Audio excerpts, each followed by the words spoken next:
আমি গাজী মহসিন, ৪৩ নম্বর ওয়ার্ড, বিএনপির সাধারণ সম্পাদক। লিডার সুমন সরকার উনি তিন নম্বরে যে নেতাকর্মীরা এদেরকে মূল্যায়ন দিচ্ছে। আর আমরা এরকম একটা ভাবে কাজ করতেছি আমাদের ভিতরে যাতে নতুনভাবে অন্য কেউ আমাদের ভিতরে ঢুকতে না পারে। যেমন ধরেন আমরা এখন আগে আপনি যদি দেখতেন যে আমাদের এলাকায় সব আমলিক, এখন আপনারা হয়তো ভাববেন যে এখন বর্তমানে শতকরা 90% হইল গিয়ে আপনার বিএনপি, কিন্তু আসলে তা না।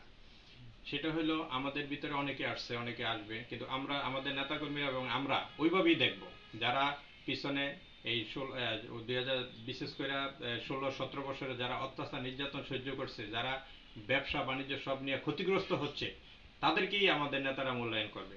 সেই ক্ষেত্রে আমরা আমাদের নেতাদের উপরে 100% আশা। যে তরুণ প্রজন্ম, তারেক রহমানের তো তরুণ প্রজন্মের ভিতরে একটু বেশি দিচ্ছে।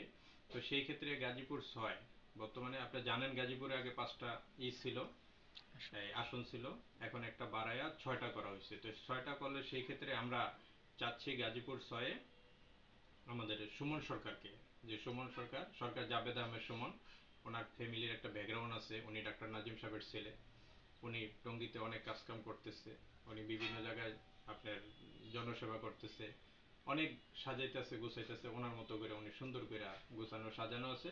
তাই বর্তমান জনপ্রিয়তার দিক দিকে হইলে সুমন সরকারের জনপ্রিয়তা সবচেয়ে বেশি টঙ্গীতে, এই গাজীপুর 6-এ।